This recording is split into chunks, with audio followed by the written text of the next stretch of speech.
Hai, selamat datang di Biblians.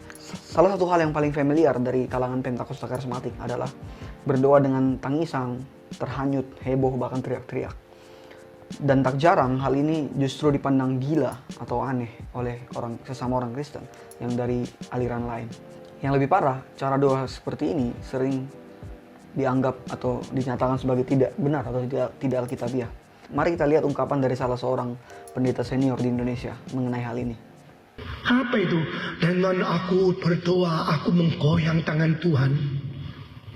Saya kritik di Taiwan. Jadi Tuhanmu itu diam, malas. Ayo Tuhan kerja otak. Jadi ya aku lupa ya sedang kerja. Tuhanmu itu didorong sama kamu. Kamu bekerja didorong sama Roh Kudus atau Roh Kudus kerja didorong oleh kamu. Tuhan bilang, aduh kasihannya. Ngototnya kayak gini. Masih belum tergerak?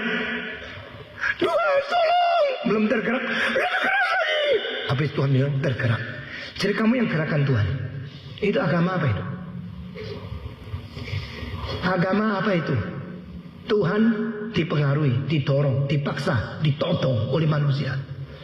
Masa doa sampai pukul kursi? Jadi kursimu itu kasihan. Jadi mejamu itu kasihan. Tidak ada Alkitab itu. Oke, jadi ini adalah autokritik untuk Pentakosta Karismatik. Kenapa autokritik? Ya karena aku juga orang Pentakosta Karismatik. Jadi aku mengkritiki diri sendiri. Nah, jadi aku buat autokritik ini untuk sharing, untuk berbagi, menyatakan apakah baik, terlebih benar atau terlebih apakah alkitabiah kalau kita berdoa seperti itu dengan teriak, heboh, dan sebagainya. Bahkan tak jarang kita dapati yang sampai memukul-mukul meja, kursi, atau gerasa-gerusuh membuat kanan kiri menjadi tidak nyaman. Atau ada yang sampai saat histeris air liurnya termuncrat kemana-mana begitu. Apakah ini doa yang alkitabiah? Mari kita perhatikan beberapa hal. Yang pertama, harus kita ketahui bahwa Roh Kudus itu membawa ketertiban, bukan kekacauan. Itu jelas di 2 Timotius 1 ayat 7. Dan karena itu, kalau kita memang dipenuhi Roh Kudus, tidak mungkin kita melakukan hal-hal yang merusak, yang merugikan, yang tidak senonoh mungkin kepada sesama jemaat. Itu mustahil. Yang kedua, kita sering anggap doa yang heboh sebagai kepenuhan Roh Kudus atau api Roh Kudus telah melaut kita, sedang melaut kita, dan sebagainya. Tapi, apa iya begitu? Sebenarnya kita harus bisa bedakan mana kepenuhan Roh Kudus dan mana emosi belaka. Banyak dari kita yang nggak bisa, banyak dari kita orang Kristen, orang Pentakosta Karismatik yang nggak bisa membedakan hal tersebut. Roh Kudus bukan setan, bukan roh jahat yang merasuki orang lalu efeknya ada seketika tampak di situ, dia heboh, kejang-kejang, bahkan terpelanting-pelanting, lalu saat setan itu keluar sudah efeknya nggak ada lagi. Roh Kudus bukan begitu. Jadi kalau kita memang dipenuhi Roh Kudus, maka bukti paling konkretnya adalah buah roh. Apakah buah roh itu terpancar dari dalam hidup kita atau enggak? Kalau enggak, maka sorry, apa yang kita anggap sebagai dipenuhi Roh Kudus, jamahan Roh Kudus dan sebagainya, itu cuma emosi belaka, itu cuma dukungan-dukungan ambience sekitar, suasana sekitar, misalnya di ibadah itu atau di gereja itu. Dan apalagi kalau sampai merusak dan merugikan orang lain, gerasa-gerusu kanan kiri, mukul-mukul meja, maka itu sorry sekali lagi, itu emosi yang jahat, bahkan bisa jadi itu kuasa jahat. Itu bukan dari Roh Kudus. Sekali lagi, Roh Kudus itu tertib, membawa ketertiban, bukan kekacauan. Sangat disayangkan kalau kita aliran Pentakosta, tapi justru kita nggak bisa mengerti, nggak bisa membedakan mana dipenuhi Roh Kudus dan mana emosi belaka. Acap kali kita hanya fokus di heboh-hebohnya, di selebrasinya. Kita cuma kita cuma fokus di situ. Kalau kita ibadah KKR misalnya, lalu kita berteriak-teriak, doa heboh, lalu kita merasa, oh ini kepenuhan Roh Kudus, aku sedang dijamah Roh Kudus. Kalau kita lihat orang ada begitu, jemaat lain, lalu kita bilang, oh dia sedang dipenuhi Roh Kudus, puji Tuhan, haleluya, dan sebagainya. Tapi sangat miris kalau kita cuma fokus di situnya, dan seringkali sayangnya kita fokus di situ doang. Heboh-heboh, lalu oh ini dipenuhi Roh Kudus. Tapi dampaknya setelah itu, hidupnya setelah itu bagaimana? Seperti aku bilang tadi, buah roh itu apakah ada atau enggak? Kalau enggak, sorry, itu cuma emosi. Dan yang paling buruk dari semua itu adalah mereka yang memalsukan kepenuhan roh itu. Mereka yang memalsukan manifestasi Roh Kudus itu.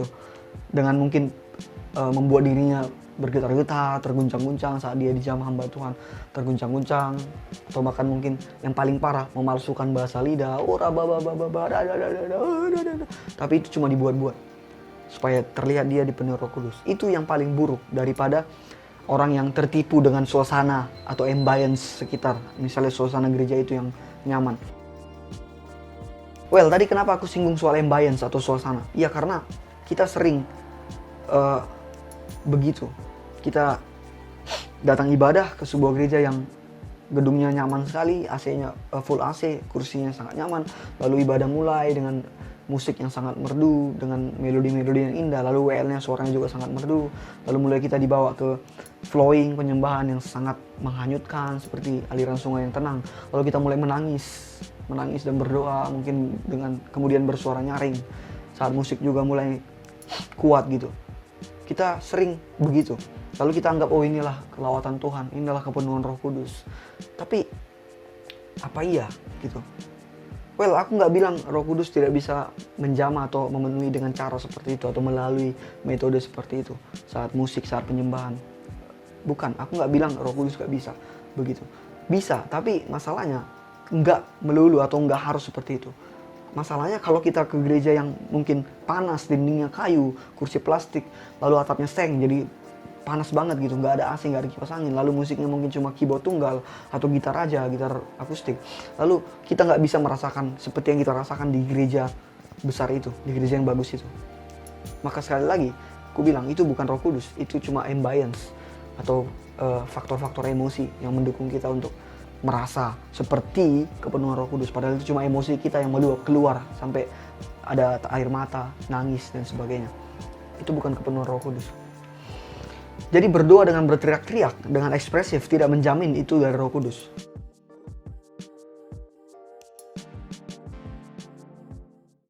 Di dalam Alkitab, doa yang paling ngotot, yang paling emosional siapa?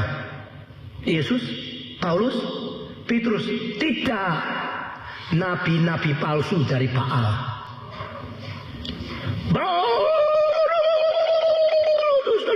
Berdoa, Nabi tidak. Berdoa lagi, tetap tidak. Akhirnya pakai batu, tusuk sendiri. Baal dengar doa kita, tetap tidak. Nah, pertanyaan berikutnya, lantas apakah doa begitu, kalau kita doa begitu, itu sama sekali salah atau sama sekali tidak alkitabiah? Ini menarik untuk kita bahas karena banyak yang bilang, termasuk video tadi, bahwa doa seperti itu pasti bukan dari Roh Kudus. Bahkan dikatakan oleh Pak Pendeta tadi, doa yang seperti itu cuma doa Nabi Baal yang notabene penyembah berhala. Jadi apakah kita kalau doa begitu berarti kita penyembah berhala? Yuk kita perhatikan.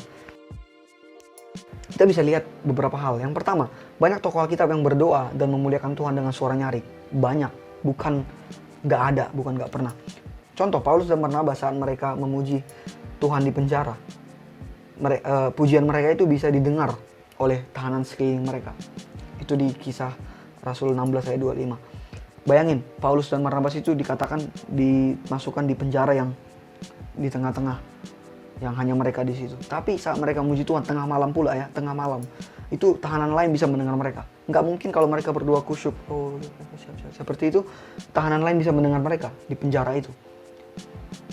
Fakta bahwa tahanan lain semua mendengar mereka, itu menunjukkan bahwa mereka berdoa dengan suara nyaring, memuji Tuhan dengan suara nyaring. Bisa kita katakan mungkin gambarannya mirip-mirip seperti kalangan kita, Pentakosta Karismatik sekarang. Terus contoh paling jelas yang lain ada di Kisah Para Rasul 2, ketika para murid berada di loteng atas, lalu mereka kemudian mulai dipenuhi oleh Roh Kudus, maka mereka mulai berkata-kata dalam bahasa lidah, bahasa yang tidak mereka mengerti tapi dimengerti oleh orang sekitar. Nah, pikirkan, mereka itu lagi berada di loteng paling atas di sebuah bangunan, lalu saat mereka dipenuhi Roh Kudus, mereka berkata-kata dengan bahasa lidah, dengan bahasa yang dimengerti oleh orang bangsa lain. Lalu mereka yang di luar, bangsa lain itu mulai terheran-heran dan berkata, bukannya mereka ini orang Galilea? Kenapa mereka bisa berkata dengan bahasa kita? Kita kan orang Arab, orang Kreta dan sebagainya. Bayangin, mereka di loteng atas dan orang di luar, di bawah bisa mendengar mereka. Apakah mereka berdoa dengan pelan? Apakah mereka dipenuhi Roh Kudus kemudian bersuara pelan? Begitu, doa kusyuk? Enggak. Ini membuktikan, menunjukkan bahwa mereka berdoa dengan suara nyaring.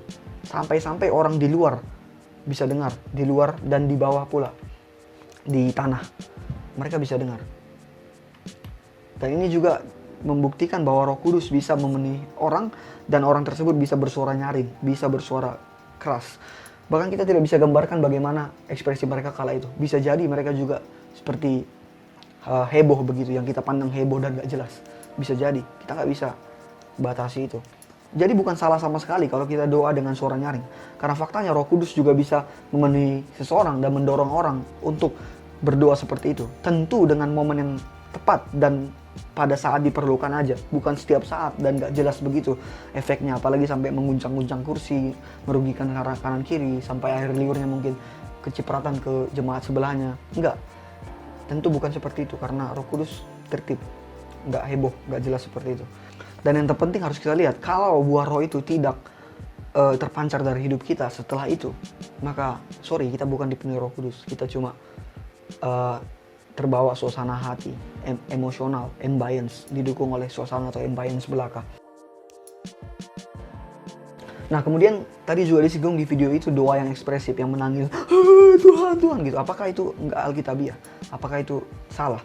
Sangat benar kalau kita katakan Tuhan itu nggak tuli, Tuhan itu nggak sedang melamun, Tuhan itu nggak sedang cuek sampai kita harus nangis-nangis doa sama dia karena dia cuek supaya dia memperhatikan kita. Bukan, kita nggak mengatakan begitu. Justru dia yang paling mengerti hati kita. Bahkan sebelum kita mengutarakan apa yang kita perlukan dalam doa, dia sudah tahu. Itu yang diutarakan Yesus tentang berdoa. Tapi kita ini harus mengingat, kita ini manusia, kita lemah, kita tidak maha kuasa, kita tidak tahu segalanya. Jadi adalah hal lumrah kalau kita doa bisa dengan emosi yang keluar, meluap-luap seperti itu, bahkan sampai nangis, bahkan sampai ekspresif gitu, sampai terisak-isak. Itu hal yang normal karena kita ini manusia yang lemah, kita punya emosi. Kita ambil contoh di Alkitab, Hana, dia begitu hancur hati saat datang berdoa kepada Tuhan untuk meminta keturunan. Bahkan dikatakan di 1 Samuel itu dia sampai menangis menangis terisak-isak, menangis dengan sangat pilu. Sampai dia berdoa dengan khusyuknya, dengan ekspresifnya, sampai-sampai Imam Eli menyangka dia mabuk dan bilang, ini masih pagi, kenapa kau mabuk, katanya. Itu saking ekspresifnya si Hana. Makanya Imam Eli menyangka dia mabuk. Itu dicatat di 1 Samuel 1 ayat 10-16. Jadi dengan Hana berdoa begitu, ekspresif banget dan nangis terisak-isak, apakah kita bisa menyimpulkan berarti Hana menganggap Tuhan tuli atau cuek? Tentu enggak kan? Kita tahu Hana bukan menganggap begitu, melainkan Hana sedang hancur hati, sedih, dan menyerahkan segala perkara itu kepada Tuhan, kepada Allahnya gitu. Jadi itu nggak masalah, bahkan Tuhan mengerti kok. Kalaupun kita meluapkan isi hati kita dengan ekspresif seperti itu. Buktinya Tuhan berkenan dengan doa Hana, makanya dia akhirnya dikasih anak, yaitu Samuel. Bahkan artinya yang diminta dari Tuhan toh. Berarti Tuhan berkenan dengan doa dia.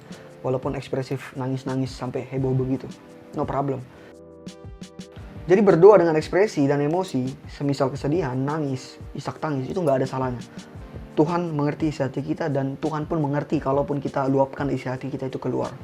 Yang jadi masalah, ini yang kusetujui dari ungkapan Pak Stephen Tong tadi. Kalau kita menjadikan doa yang nangis-nangis itu sebagai sogokan, sebagai tuntutan kepada Tuhan. Tuhan, aku udah nangis, ini mana jawaban doamu? Itu baru salah. Kita nggak boleh, karena kita nangis-nangis berarti Tuhan harus jawab doa kita. Aku udah begini loh Tuhan, masa nggak dijawab? Itu baru salah. Tapi kalau kita menangis karena meluapkan isi hati kita, mencurahkan isi hati kita di hadapan Tuhan dalam doa kita, itu no problem. Karena kita kan, karena dia kan Bapa kita, dia Allah kita. Jadi itu nggak masalah seperti itu. Inilah autokritikku untuk kalangan Pentakosta karismatik. Jadi aku bukan membela karena aku orang Pentakosta karismatik, jadi aku membela bahwa doa heboh, doa teriak-teriak itu benar gitu, pasti benar. Enggak. Aku juga mengkritiki, menyoroti di mana yang salah. Kalian bisa lihat di mana yang keliru. Kalian bisa lihat yang ku kritiki.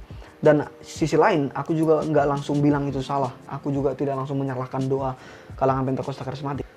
Dan aku menunjukkan bahwa banyak tokoh Alkitab yang berdoa ekspresif, berdoa dengan suara nyaring. Jadi itu bukan sepenuhnya salah dan bukan juga sepenuhnya benar. Apalagi kalau heboh nggak jelas, nggak ada gunanya. Apalagi sampai merugikan, merusak barang, meja, merugikan kanan kiri, gerasa-gerusu nggak jelas. Itu bukan dari Roh Kudus.